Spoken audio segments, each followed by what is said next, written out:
Bonjour à tous, bienvenue dans ce nouveau numéro du Samedi Politique. Au programme cette semaine, les élections européennes, la situation en France et Emmanuel Macron, le tout avec un député qui a su faire parler de lui.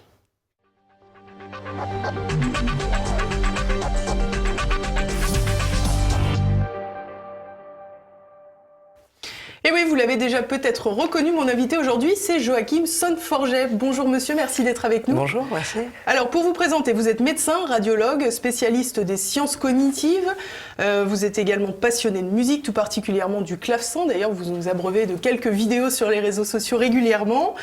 Vous avez soutenu en 2012 la candidature de François Hollande. Vous avez ensuite quitté le Parti socialiste. Vous êtes investi comme candidat aux législatives de La République En Marche en 2017 pour finalement quitter les rangs un peu plus tard en 2018. On l'expliquera tout à l'heure. Alors pour commencer, vous dites que vous avez des idées plutôt de droite. Qu'est-ce qui vous a amené à La République En Marche et à Emmanuel Macron ? Simplement qu'Emmanuel Macron lui-même, je pense, est quelqu'un de droite. Et qu'il a aussi, il se voit moins, mais un entourage de droite et des soutiens de droite. Et c'est cette partie-là, moi, plutôt, je dirais, qui mélangeait à la fois des accents patriotes et des accents libéraux, où je trouvais que le mariage était intéressant parce qu'il pouvait avoir pour vertu d'aller chercher des gens qui se sentaient représentés par ce type de valeurs, en tout cas ce type de pensée. Malheureusement, ce qui a provoqué notamment mon départ, c'est plutôt le fait que ceux qui se voient aujourd'hui ou ceux qui montrent une envie de maîtriser le groupe En Marche, ce sont des socialistes reconvertis, mais qui ne sont pas reconvertis. Ils ont juste changé de nom et ils appliquent les mêmes méthodes, les mêmes débats de société clivants, les mêmes mesures qui, je pense, ne sont pas prioritaires, alors qu'on devrait travailler sur l'identité française, l'identité européenne, peut-être dans un temps 2. Mais en tout cas sur des choses qui vont avoir pour vertu de rassembler les Français au lieu de les diviser. Vous avez rencontré, j'imagine, Emmanuel Macron à plusieurs reprises. Qu'est-ce qui vous séduit dans le personnage, puisque vous semblez toujours le soutenir ? Je l'ai rencontré, moi, en début 2016, donc j'ai commencé cette campagne très tôt, en fait, pour lui, avec la conviction, de part aussi cet entourage qu'on partageait en partie, que je trouvais rassurant parce qu'il correspondait aux idées que j'avais envie de défendre. Vous comprenez bien que si j'ai décidé de faire un passage éclair au Parti socialiste, ce n'est pas parce que en 2 ans j'ai eu le temps de changer complètement et de me dire ah non, finalement j'étais de gauche, maintenant je ne le suis plus. C'est simplement que ce que je croyais y trouver, je ne l'ai pas trouvé. Et pour moi, à ce moment-là, le candidat Macron incarner quelque chose de différent, donc une posture politique aussi différente. Et celle-ci, j'y suis fidèle. Et j'y suis fidèle aujourd'hui en n'étant plus En Marche. Et j'étais fidèle à moi-même en ne restant pas au Parti socialiste dans ces conditions. J'y venais plutôt dans l'idée où je travaillais sur des pays étrangers. Je me suis intéressé aux questions de diplomatie, de défense. Par concours de circonstances, certaines personnes que je connaissais qui s'intéressaient au même pays en étaient. Il y avait des questions humanitaires en même temps qui venaient, donc l'idée bête, droite, solidaire, de me dire ok, si on veut faire de la solidarité et de l'humanitaire, on va plutôt vers un parti de gauche. Mais ce biais-là s'est fait comme ça. En voyant de l'intérieur, j'ai vu que souvent les gens qui revendiquent de faire beaucoup de choses solidaires, beaucoup pour les autres, en fait le disent beaucoup et passent beaucoup de temps à se battre entre eux pour les postes. Donc c'est quelque chose que j'ai vu de l'intérieur, qui ne m'a pas plu, qui a provoqué mon départ, sans compter beaucoup d'autres idées. Je pense qu'il y a eu des débats de société qui ont été très mal orchestrés. Au lieu de se concentrer sur les mesures économiques, on s'est concentré sur des débats de société très clivants, qui auraient pu être résolus de façon peut-être beaucoup plus paisible. Auquel pensez-vous ? Je pense à la communication, par exemple, sur le mariage pour tous. Moi, j'étais plutôt pour qu'il y ait... la possibilité d'avoir une union pour les couples homosexuels, c'est pas le sujet, mais la façon dont c'était présenté, c'est comme si ceux qui étaient contre étaient des ennemis de la République, et on l'a encore entendu dernièrement, et ça n'a fait qu'alimenter les clivages, repousser des Français opposer des Français les uns aux autres, et on a un fort risque de le retrouver sur les questions de procréation, sur les questions de PMA qui peuvent engendrer, si elles sortent du cadre médical pur, engendrer une dérive à mon avis, sur la GPA, donc sur l'esclavagisme, sur l'instrumentalisation du corps de la femme. Et je pense que il n'est pas exclu que ça arrive parce que le monde vit dans une logique mercantile et libérale. C'est la partie, je dirais, qui me plaît le moins du libéralisme. C'est quand il est comment dire, complètement débridé et que l'appât du gain et la loi de la jungle favorisent finalement les décisions. Alors que moi, ce que j'aime dans le libéralisme, c'est plutôt l'émulation. C'est l'esprit de récompense. Notre cerveau est fait comme ça. On cherche c'est la méritocratie. Oui, on cherche à alimenter ces circuits de la récompense. Ils sont très animaux au fond. Et donc le fait de mériter quelque chose, d'aller chercher, etc., d'une concurrence très positive, elle est intéressante. Elle devient extrêmement négative quand, d'une part, on donne l'illusion à tout le monde que tout le monde peut devenir beau, riche, célèbre, et que ce serait un idéal de vie. Ce qui est faux, et quand aussi, elle pousse à la compétition parce qu'il s'agit de faire valoir son intérêt plutôt que celui des autres. Donc, la pensée politique, je pense, est beaucoup plus complexe que de la définir sur une ligne droite-gauche. Elle est plus complexe que de dire je suis libéral, je suis social, je suis nationaliste, je suis patriote, je suis populiste, je suis progressiste. Toutes ces choses ne recouvrent qu'un empan très faible d'une pensée d'un être humain, bien sûr, de tout être humain. Alors, je vous propose de regarder une petite vidéo. Je ne vous dis pas avant ce que c'est. On va la regarder, puis après, je vous ferai la commenter. D'accord. Ce que je veux, c'est que vous, partout, vous alliez le faire gagner, parce que c'est notre projet. Et une gare, c'est un lieu où on croise les gens qui réussissent et les gens qui ne sont rien. Pensez printemps. Je veux vous dire de penser printemps.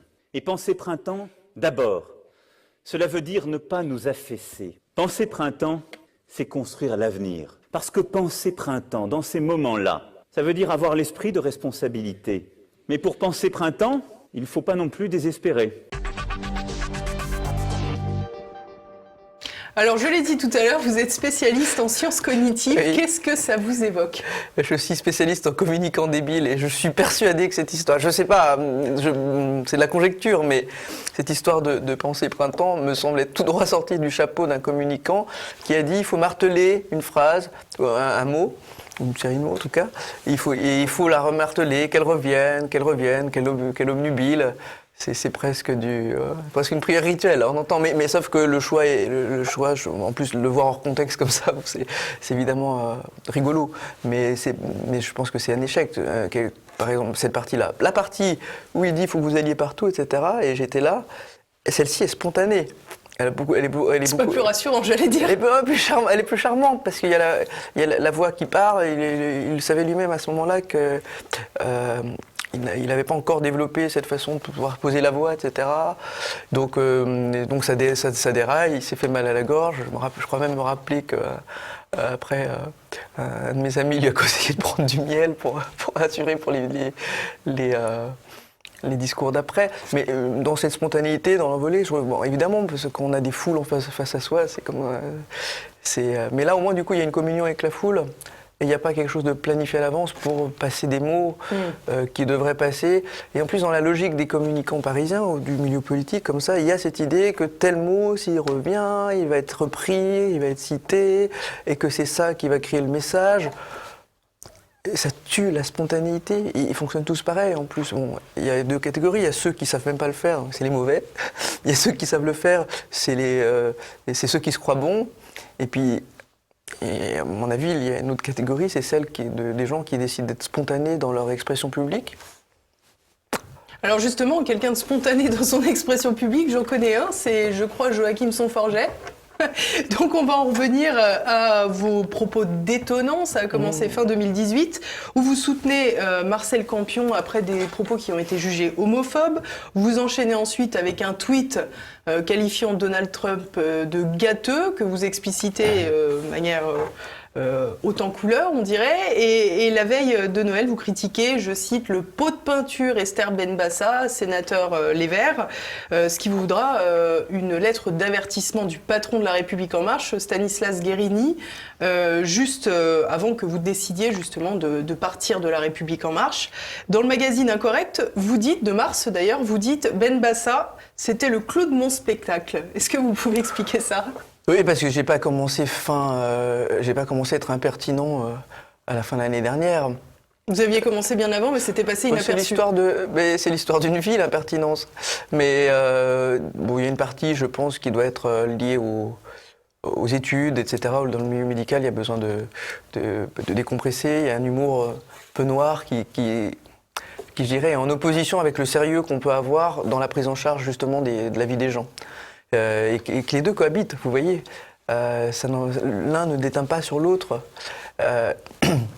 On peut pouvoir cloisonner. Et dans la vie politique, non, je crois qu'il y a eu un continuum. Ma première interview chez Jean-Jacques Bourdin, j'avais dit que...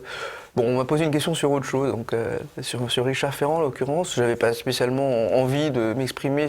J'aime pas m'exprimer sur les affaires des uns et des autres, ou celles qui existent ou qui n'existent pas. Ça m'intéresse pas d'être un petit commentateur. Par contre, j'ai saisi l'opportunité pour dire oui, en effet, là, on a un problème sur. De manière générale, dès qu'il y a un poisson qui est ferré dans les médias comme ça, eh bien, il y a un acharnement sur les gens, etc. Et c'est vrai qu'on ne peut plus rien dire. Il y a beaucoup de choses qu'on ne peut plus dire parce qu'elles ne sont pas politiquement correctes, sans avoir un déferlement de haine. Et moi, une espèce de loi morale qui remplace la loi en elle-même, c'est la loi de la République française, eh bien pour moi, si elle s'y substitue, et notamment si elle est religieuse, et en plus d'une religion qui, je crois, n'incarne pas les valeurs de la République, elle me pose problème. Donc j'ai dit, le retour d'un excès de morale, c'est le début de la charia. Bon, évidemment, gros choc dans le milieu de gauche. Les gens de droite m'ont tous dit que c'était parfait. Mais voilà, moi, ce type de loi religieuse, moi, est aux antipodes de ma façon de penser. Donc je le dis, je le pense, et point, final. Donc ça avait déjà animé un peu les foules. Pour Marcel Campion, je défends la même chose. Il a le droit, il a le droit de ne pas faire en sorte que certaines personnes instrumentalisent une vidéo faite plusieurs mois avant contre son sort de manière complètement délibérée. Et deux, je vous passe des amis, y compris élus de Paris, à lui, qui m'ont dit « Marcel n'est pas homophobe », les propos étaient, peu avenants. Moi, mon propos, c'était pas de défendre M. Campion, mais simplement de dire « mais il a le droit de se défendre ». De défendre la liberté d'expression aussi. Il a le droit de se défendre et c'est tout. Et sans qu'une espèce de loi populaire, en tout cas goudron-plume, c'est pas loi populaire, je me suis mal exprimé à nouveau, mais c'est plutôt que les goudrons et les plumes remplacent la justice. Et là, en l'occurrence, il me semble qu'on a fait un fromage à nouveau de quelque chose qui semble cacher en fait un règlement de compte. C'est ce qu'on a l'impression de comprendre en filigrane. Je ne suis pas dans l'histoire, mais c'est ce que beaucoup de Français ont compris.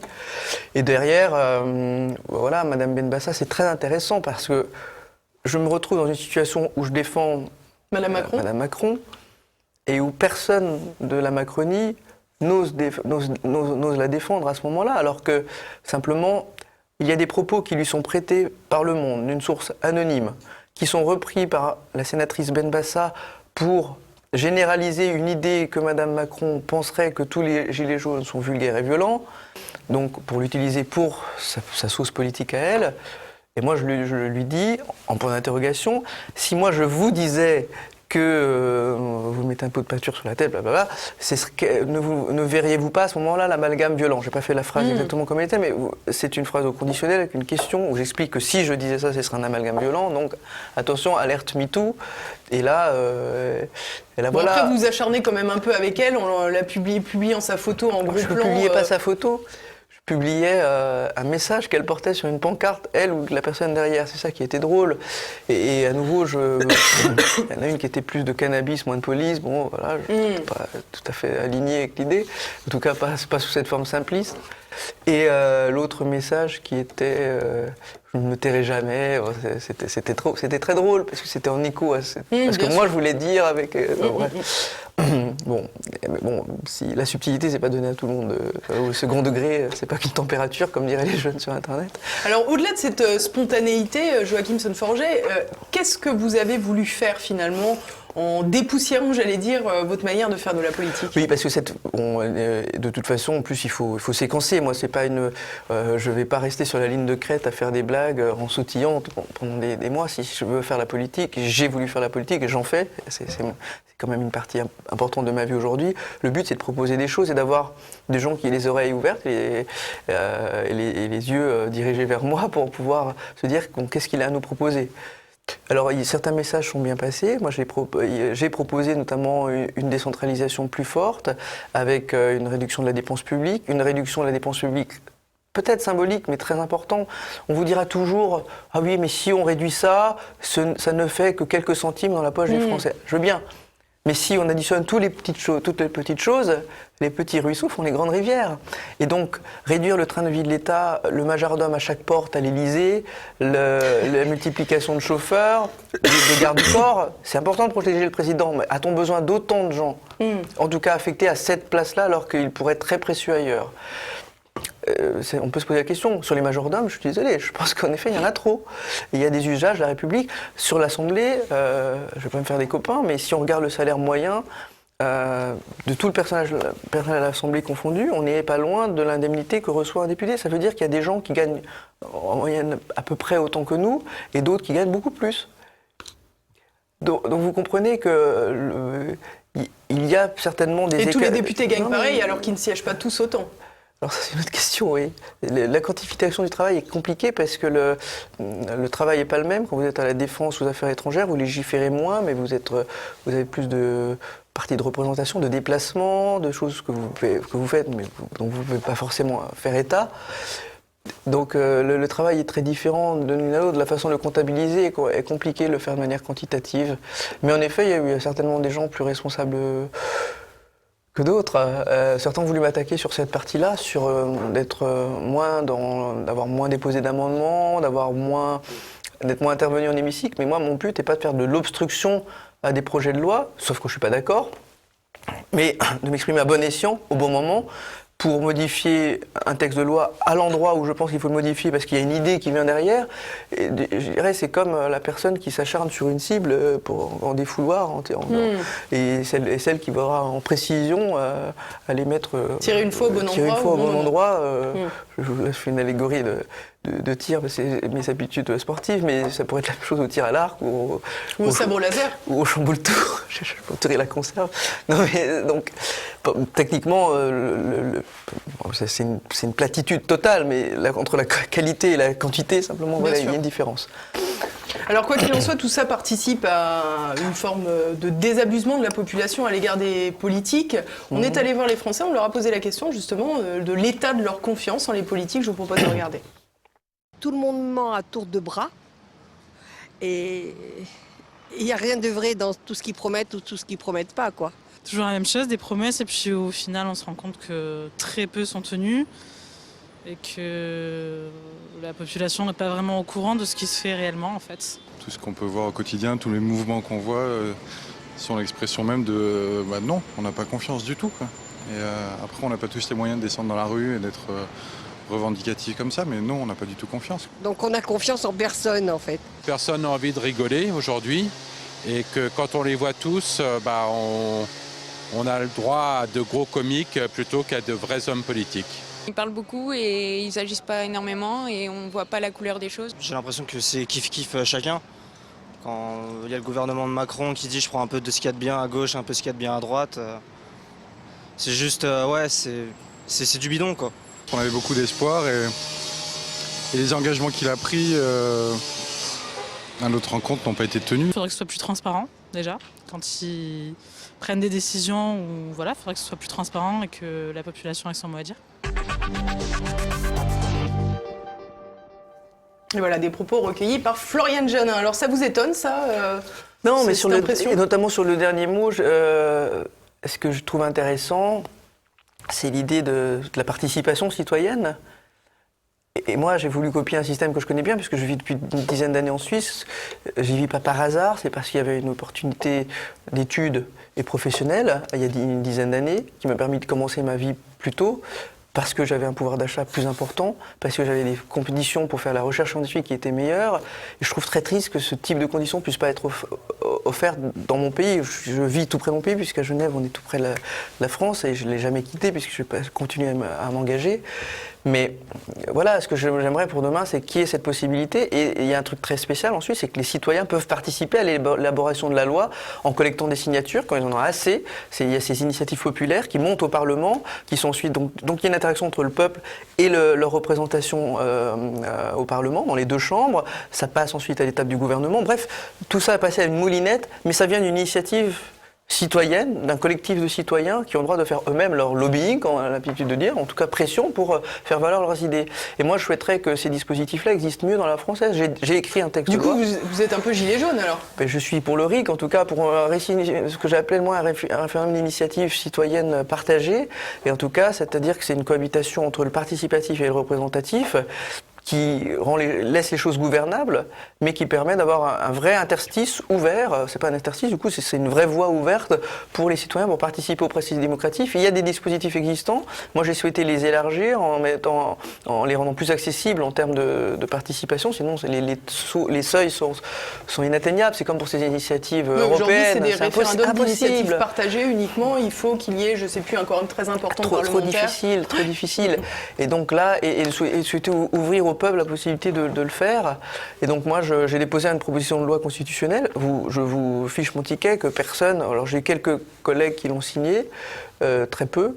Mais je vous fiche mon ticket qu'elle va être mise aux oubliettes, cette proposition. Elle est équilibrée, elle permet de laisser la France gouvernable, elle permet d'utiliser ce qui existe, de l'élargir. Il n'y a pas de révocatoire. Je crois pas, je pense que cette partie-là rend les choses ingouvernables.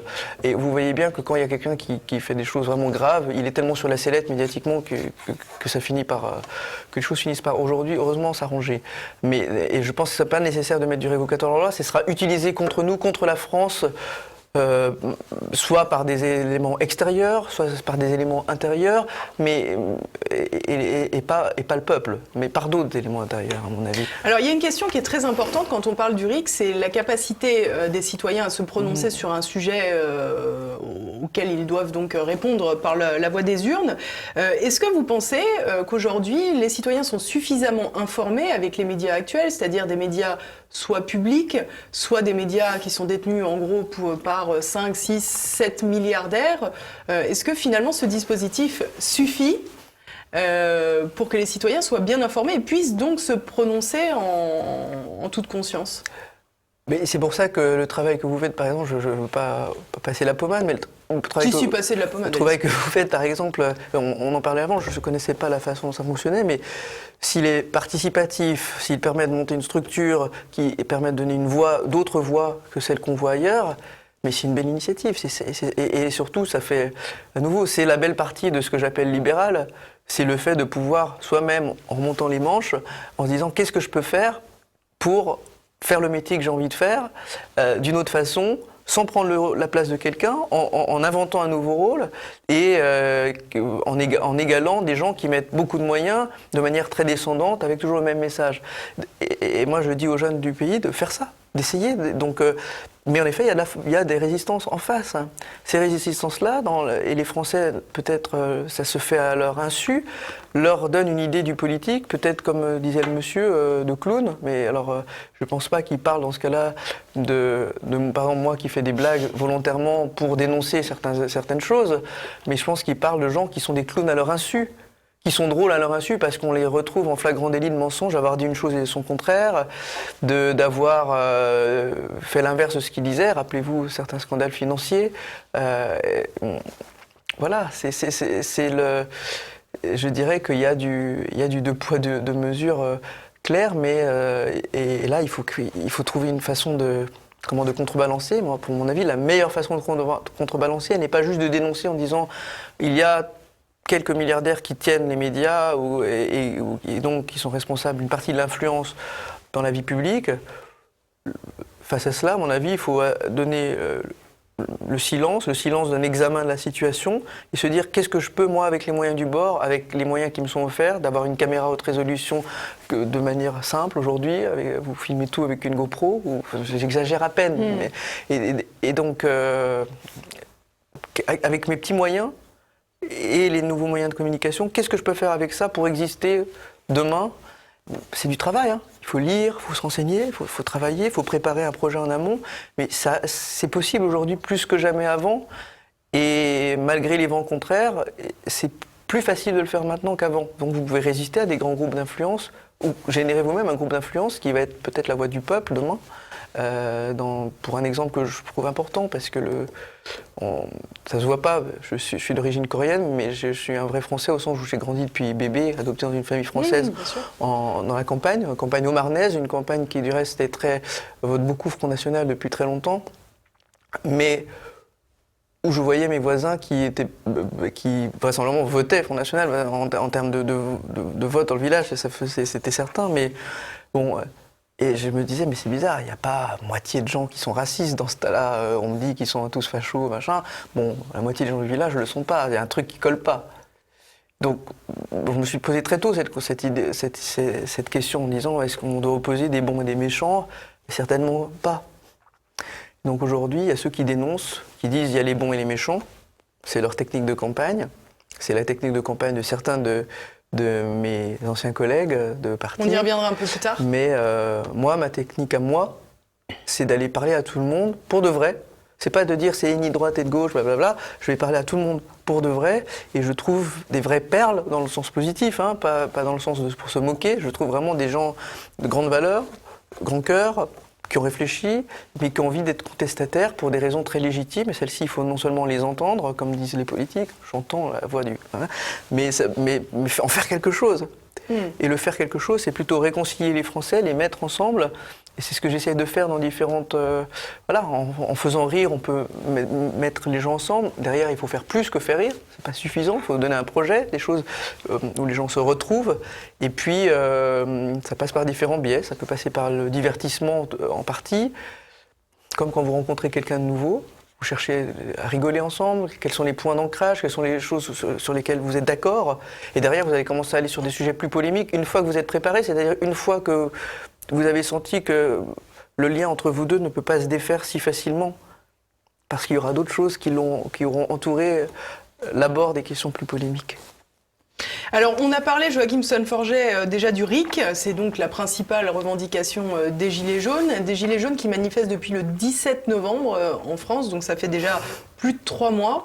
On a vu dans ces manifestations des heurts, des violences, mais également de nombreux blessés du côté des forces de l'ordre, mais également du côté des manifestants. Plus d'une vingtaine de blessés graves. Certains ont été amputés, certains ont perdu l'usage d'un œil, ils ont été éborgnés. Il y a quelque temps, je recevais Michel Touris, qui est policier, délégué général du syndicat France Police, policier en colère, et je vous propose d'écouter ce qu'il me disait ici. Ces armes de force intermédiaire qui étaient destinées pour le maintien de l'ordre dans les quartiers a finalement aujourd'hui été utilisée pour des manifestations à caractère social contre les Gilets jaunes. Et cette répression, puisqu'il faut quand même parler de répression extrêmement forte contre les Gilets jaunes, il faut comprendre que c'est une question éminemment politique, celle du maintien de l'ordre. Vous avez des dealers qui ont installé chaises, tables, etc. Est-ce que là, on donne des ordres de les disperser, vous voyez, à coup de GLIF4 ou de LBD, vous voyez? Donc il y a aussi ce souci de proportionnalité. Il y a forcément derrière quand même un discours qui est très politique de la part du ministère de l'Intérieur. Alors Joachim Son-Forget, puisque votre parole est libérée, qu'est-ce que vous pensez de la gestion de cette crise des Gilets jaunes, notamment de la part du ministère de l'Intérieur et Christophe Castaner? C'est toujours plus facile de refaire le match après, mais moi, je l'ai dit depuis le départ, si on avait réagi immédiatement avec les mesures sociales le lendemain ou le surlendemain du 17 novembre, peut-être que beaucoup des actes de tous ces samedis auraient pu être évités, et donc par défaut, on n'aurait pas à se poser la question aujourd'hui qui est violent, qui ne l'est pas, est-ce que c'est légitime, Vous bottez en touche là? Non, je ne botte pas en touche, c'est juste qu'on n'aurait pas mis des Français contre d'autres Français si très tôt la posture compréhensive avait été prise. Donc moi j'étais partisan, on peut le retrouver, je pense que si vous retrouvez des interventions de moi, j'étais en campagne pour essayer de prendre la tête d'En Marche à l'époque, et donc vous pouvez retrouver des interventions quelques jours après, parce que j'étais le 17 novembre justement avec des Gilets jaunes dans mon département d'origine, en Haute-Marne, et donc j'ai traversé toute la Haute-Marne du sud au nord, et donc je me suis arrêté plusieurs fois sur plusieurs ronds-points, des fois parce que j'étais obligé, entre guillemets, mais du coup ça donne l'occasion de parler à des gens, et plusieurs fois volontairement parce que je m'y suis arrêté moi pour parler avec les gens, en présentant comme ce que j'étais à l'époque député En Marche. Et ça s'est bien passé, les gens avaient des revendications intéressantes, je les ai faites remonter, je les ai faites remonter dans les médias plusieurs fois, et auprès des intéressés qui pouvaient avoir prendre une décision par rapport à ces propositions. Bon, je pense qu'il y avait les moyens de réagir avec la même énergie que ce qui a été fait sur l'élévation du pouvoir d'achat un mois et demi plus tôt. Et ça aurait peut-être... Et sur l'usage des forces de l'ordre et de la Et en plus, ça répression. aurait évité l'idée que ce n'est qu'à l'usure qu'on peut avoir l'exécutif. Et à nouveau, ça rebraque le peuple contre ses décideurs, quand bien même le peuple les a élus. Et ça aurait évité tout ce qui s'est passé après. Alors, du coup, parlons-en. Du coup, ça s'est passé. Bon, ça s'est passé, c'est malheureux, ça continue de se passer. La seule chose que je vois là, c'est plutôt... Moi, mes forces de l'ordre, j'y suis attaché parce que j'ai un attachement fort aussi à l'armée. J'ai décidé. Mais les Gilets jaunes, ils sont attachés aussi, ils les ont appelés à plusieurs reprises. Non, mais j'ai décidé d'être attaché à ce qui représentait finalement une certaine poigne de l'État quand elle est nécessaire. Et là, on se retrouve avec une partie de cette énergie qui est envoyée contre une partie de la population. Évidemment que je suis pas content. Je veux pas parler de répression parce que les gens qui travaillent là, ils ont une vie difficile dans nos forces de l'ordre. Ils ont une vie difficile. Ils ont été mobilisés tous les samedis. Ils ont un travail, c'est celui de répondre aux ordres. Et en face, vous avez je veux pas mettre tout le monde dans le même sac, mais il y a eu en effet des gens sincères. Il y a des gens qui l'étaient moins. Et j'ai beaucoup de soucis personnellement concernant ces groupements d'extrême gauche, dits Black Blocs ou ce que vous voulez, les gens qui poteront sur les mots. En tout cas, ce que je vois là sur ce type de débordement ne me plaît pas. Et ce qu'on a vu, ce sont pas des foules de... J'ai pas vu des foules de skinheads, hein. J'ai vu des foules de Black Blocs. C'est peut-être mon biais de perception à moi, mais en tout cas, c'est ce que j'ai vu. Et c'est intéressant, puisque vous allez fouiller un peu qui sont les profils derrière, parfois. Alors, ils se disent eux-mêmes Antifa. C'est noble de dire d'être contre le totalitarisme, etc. Mais si c'est pour soi-même incarner le désordre, et surtout quand... J'en ai vu quelques-uns qui venaient de bonnes familles et qui se retrouvaient en casseurs du dimanche, révolutionnaires en Canada Goose. Donc c'est intéressant. Alors on va fermer cette parenthèse pour ouvrir la dernière, celle des élections européennes. Pour commencer justement cette dernière partie, je vous propose de regarder le dernier clip qui a été publié par La République En Marche pour les élections européennes. Regardez notre époque, regardez-la en face. Et vous verrez que vous n'avez pas le choix. Vous n'avez qu'un choix simple, celui de choisir de laisser un peu plus de place à chaque élection aux nationalistes, à ceux qui détestent l'Europe. Et dans 5 ans, dans 10 ans, dans 15 ans, ils seront là. Nous les avons déjà vus gagner, ici. Alors on continue avec cette dualité, les nationalistes contre les fameux progressistes incarnés par Emmanuel Macron. Qu'est-ce que vous pensez de ce paradigme ? J'y crois pas. Je n'y crois pas et c'est une technique de communication, une ligne qui a été choisie, qui marche certainement pour un certain public, mais qui génère exactement l'inverse de ce qu'on veut. Qu'est-ce qu'on veut ? C'est qu'on veut que les peuples grandissent, qu'ils s'éduquent, qu'ils deviennent plus responsables, qu'ils aient les moyens de décider, et notamment de décider en nuances. Quand on fait ça, on crée plus de manichéisme. Donc ce qu'on dénonce, quand on dit oui, les extrêmes pensent en noir et blanc, on leur dit le monde est en noir et blanc. Donc choisissez si vous êtes noir, choisissez si vous êtes blanc. Donc je pense que c'est une attitude qui génère, malheureusement, un nouvel endormissement des peuples. Parce qu'on leur dit c'est en noir et blanc, choisissez. Pilule rouge, pilule bleue. C'est inadmissible ça. Alors ça marche comme technique de communication, ça marche auprès d'un certain public, ça marche auprès d'un public de supporters je suis désolé, de supporters de sport qui vont choisir leur équipe. Mais même les vrais supporters de sport... Et puis il y a plus de 2 équipes. Soutiennent des fois une équipe sur un championnat national, elles choisissent une autre équipe par exemple sur une autre division ou sur un autre championnat. Donc la vérité elle est beaucoup plus contrastée que ça. Et elle est surtout plus contrastée que de dire il y a des bons et des méchants. Moi je rêve d'un monde vraiment en couleur, On porte déjà dans notre passé plusieurs couleurs, le bleu, le blanc, le rouge. Vous savez comme moi qu'elles représentent différentes composantes comme ça de la France. Et j'ai pu rappeler parfois mon attachement à ce blanc qui nous hante, justement, parce que dans la France, il y a cet attachement comme ça un peu à sa monarchie passée. Mais plus encore, je pense que l'identité française, elle est faite d'autres choses, notamment dans les moments de liesse populaire, des soirs de Coupe du Monde, pour revenir à l'idée du sport. Et ce soir-là, où, comme quand on rencontre quelqu'un au premier coup d'œil, on ne lui demande pas « mais toi, tu votes pour Marine Le Pen ou tu votes pour Jean-Luc Mélenchon ?» Comme je vous l'ai dit tout à l'heure, on se parle de plein d'autres choses. « Ah oui, combien d'enfants tu as? Qu'est-ce que tu fais dans la vie? C'est quoi tes passions? Ah tiens, moi aussi. » Et puis peut-être un jour, on parle de politique quand on se connaît bien. Mais en attendant, on va chercher plutôt des points d'accord pour établir un lien.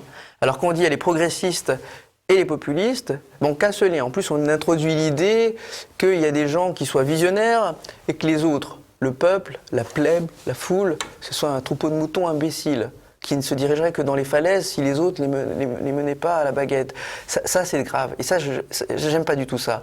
La seule idée intéressante derrière ça, c'est une mauvaise traduction, parce que par exemple, le philosophe canadien Steven Pinker, que j'apprécie beaucoup, que je connais bien, que j'ai invité à l'Assemblée nationale l'année dernière, qui est dans ma mouvance d'idées de la psychologie cognitive, les sciences cognitives, a vendu ses best-sellers sur la réduction de la violence dans le monde, en expliquant qu'elle était, sur tous les indicateurs, reliée aux valeurs. Alors lui, il le dit en disant progressisme, en tout cas, il le dit de manière plus explicite dernièrement, avec les valeurs des Lumières. Ces valeurs des Lumières, elles peuvent être portées par le peuple. On peut être populiste et adhérer aux valeurs des Lumières, à l'idée encyclopédiste, à l'idée d'une ouverture, mais l'idée d'une ouverture, elle n'empêche pas d'être fier de son pays, d'être patriote. Et c'est être patriote que d'être fier de ses Lumières. Et ces Lumières, elles étaient françaises, elles étaient allemandes, ce qu'on appelle la Aufklärung. Ça, c'est une communauté d'idées. Mais sauf que, voilà, Goethe n'est pas Diderot. Et que chacun a une identité derrière ça. Et que les peuples d'Europe, c'est pas les États-Unis. On n'est pas une fédération. Je ne crois pas qu'on le sera. Et je pense qu'on a besoin de porter fort l'identité de notre pays, de revendiquer le bleu, blanc, rouge, de revendiquer d'être français, avec son impertinence, avec ses grosses blagues, avec son romantisme, avec sa sensualité. Et que ça, c'est pas allemand. Et que les Allemands ont certainement plein d'autres qualités, mais il y en a d'autres. Et c'est pareil pour les Italiens, pour les Anglais. Et donc, après, comme on n'a pas respecté cette identité des peuples, ce sentiment on est soit à son échelle, on a envie de s'identifier à un clan, à une équipe, mais comme on n'a pas respecté ça, les gens n'ont pas envie, après, de respecter le reste du package, du paquet cadeau que leur vendent ceux qui se disent progressistes, qui voudraient éliminer jusqu'à la différence homme-femme, parfois, pour certains. Parce que, alors on invente des nouveaux mots, on dit qu'on mégenre son enfant, parent 1, parent 2. Parent 1, parent 2, et que la femme est l'égale de l'homme. Mais non, heureusement qu'on est différents. Oui, il n'est pas normal qu'une femme gagne moins pour le même boulot qu'un homme avec le même niveau de qualification, c'est inadmissible. Mais par contre, oui, on est différents. On est différents génétiquement, on est différents sur certains modes de fonctionnement, mais c'est très bien parce que ça nous rend complémentaires. Et puis là, il y a toute une palette après dans chaque sexe, il y a toute une palette dans chaque personne, d'un département, d'une région. Et c'est cet empilement d'identités multiples qui fait ce qu'on est. Mais il faut respecter cet empilement. On ne peut pas commencer par le gros sabre en disant « vous êtes européen, le reste, oubliez ». Perdez votre souveraineté, c'est comme ça qu'il faut que ça doit se passer. Ça se décidera plus au niveau des pays, ça se décidera au niveau de l'Europe. Europe où on envoie tous les politiciens ratés de nos pays parce qu'on ne veut plus d'eux dans nos pays. Donc tout ça ne colle pas. Donc l'idée européenne, oui, mais elle vient après l'empilement, le respect de savoir qu'on est soi, déjà d'être bien avec soi-même, ensuite d'être bien avec autrui, d'être bien avec sa famille, d'être bien dans son village, dans son département, dans sa culture régionale. D'être bien comme français, dans notre cas. Dans le cas d'autres pays, je pense que cet empilement doit se faire aussi. Et Ensuite, après, on peut penser à l'idée, ok, qu'est-ce qui nous rapproche maintenant comme élément de valeur? C'est pour ça que je vous ai dit, il y a des éléments de valeur qui nous rapprochent d'autres peuples, du reste sur le continent eurasien en général. Il y a des choses qui nous rapprochent. Je pense qu'on peut partager des valeurs de politesse et de vie en société avec des pays d'Extrême-Orient que je connais bien, comme le Japon, comme la Corée du Sud. On peut partager avec la Russie tout un bagage historique, culturel impressionnant. J'ai souvent des discussions sur différents sujets avec des gens de la diplomatie russe, des gens extrêmement intéressants. Et c'est vrai aussi avec des jeunes des pays de l'Est, mais qu'on voudrait décrier parce qu'ils pourraient représenter quelque chose justement sur cette opposition des peuples. Mais l'opposition n'est pas toujours là où on veut la voir. Et moi je pense qu'on a plus intérêt à rallier ces peuples qui sont tout à fait compatibles avec nous qu'à les offrir à une influence étrangère qui n'a pas les mêmes idées que nous. Et moi, je pense que, oui, je pense qu'on ne doit pas laisser proliférer ces idées qui rampent, celles des frères musulmans, qui sont des fois présentées sous des accents très modernes. C'est encore plus grave que la personne qui vient avec ça. Je trouve plus grave le Tariq Ramadan bien rasé qui vient vous voir, ou on a vu d'autres exemples récemment pour de gens qui voudraient incarner l'alternance en Algérie. Je trouve ça plus grave que de voir quelqu'un finalement, que de voir un salafiste quiétiste avec une grosse barbe. C'est grave ce que je vous dis, mais c'est vrai. Parce qu'il y a un plan derrière. Ce plan, il est celui de modifier des idées ici, et aussi de présenter des idées en noir et blanc. Le travail qui est fait par Agi+, il est grave parce qu'il est manichéen, il vous présente le monde en noir et blanc. Et je m'en suis déjà plaint, des amis qui ont des interactions avec les gouvernements, avec le gouvernement qatari, je m'en suis plaint une fois à une relation au gouvernement qatari, il dit ce travail-là d'Agi+, il vous porte préjudice parce qu'il montre que vous avez un intérêt à attiser des haines dans notre société, en disant qu'il y a les bons et les méchants. Là, souvent, c'est des clichés sur le féminisme, par exemple, qu'on voit beaucoup sur cette chaîne. Mais c'est pas pour rien que ça vient. C'est une arme de persuasion, de créer des dissensions en réaction à nous, quand on dit une femme libre, c'est pas une femme qui se voile. En tout cas, dans notre conception à nous, c'est comme ça. Moi, quand je vais là, dans les pays du Moyen-Orient, je respecte aussi la culture. Je vais pas dire, moi, je suis pas d'accord, comment vous habillez, monsieur, madame. Bien sûr que non, que je fais pas ça, et que je suis très content de découvrir ces cultures, de les voir, sauf que c'est pas ma façon de fonctionner, et là où je suis, là où je vis, ce n'est pas ce que j'ai envie de voir, et c'est pas ce que et notamment quand ces influences culturelles se politisent. Quand elles restent à la maison, en soi, elles ne me le dérangent pas, mais quand il y a un plan pour qu'elles dépassent de la maison, pour changer la vie de notre société qui est libre, à nouveau, qui est impertinente, et c'est ça qui est beau dans la France, eh bien, on a un petit souci, et moi, je préfère m'insurger contre. J'ai une dernière question pour vous, Joachimson Forget. La semaine dernière, à votre place, j'étais avec Philippe de Villiers, qui vient d'écrire un nouvel ouvrage sur la construction européenne. J'ai tiré sur le fil du mensonge et tout est venu. Est-ce que vous avez lu ce livre et qu'avez-vous pensé? Je suis en train de le lire. Monsieur de Villiers, quelqu'un que j'appréciais quand j'étais tout jeune, je ne sais pas pourquoi ça s'est fait. Je pense que je sais un peu, c'est que moi-même étant adopté, connaissant pas mes ascendants, j'ai toujours été fasciné par les grandes familles, les dynasties comme ça de familles à particules à la française ou à l'européenne. Vous voyez, c'est une idée européenne. Donc j'ai été intéressé par ce qu'il a fait, notamment avec le Puy du Fou, et en utilisant l'imaginaire collectif français pour en faire quelque chose de vivant. Et c'est ce que j'essaie de faire avec la pop culture de nos jeunes, pour la rapprocher justement de choses qu'ils peuvent trouver dans notre histoire de France. Donc ça, c'est quelqu'un que je respecte. Je suis en train de lire le livre, et sur Monet, en effet, ce sont des choses connues, mais les rabat-joie qui vous disent c'est connu, on n'aurait pas parlé spontanément, on n'en aurait pas fait un livre. Son mérite, c'est de mettre ça en perspective et de dire, oui, il y a des luttes d'influence qui ont généré une vision dans la reconstruction européenne, qui était en partie une vision d'outre-Atlantique. Une vision atlantiste. Bon, c'est pas interdit de le dire. L'autre partie sur Schuman, elle est peut-être un peu plus exagérée, mais parce qu'elle est vue dans un paradigme des Allemands contre les Français, qui est peut-être un peu réductrice, mais il y a ça dans l'imaginaire français, où on rigole de la grande vadrouille de la 7e compagnie, c'est de super résistants, qui fait de la résistance. Il y a un truc comme ça, les Allemands contre les Français, qui est un peu passé, mais par contre je le rejoins sur l'idée du Schuman un peu qui esquive de prendre ces La risques. confrontation directe. Oui, c'est ce que je comprends dans l'idée de M. de Villiers, là, c'est qu'il y a les planqués et il y a les gens qui vont au turbin. Et moi, dans mon respect pour nos forces, pour armées, je suis assez d'accord avec cette idée-là. Mais par contre, il y a aussi le tiraillement d'une personne qui vit à cheval sur des frontières, comme il peut y avoir mon tiraillement, et je dirais le tiraillement du président, d'être un provincial qui sait s'amuser avec des choses simples, je sais. Je sais qu'il peut être comme ça. Et en même temps, et qu'il a ça en lui.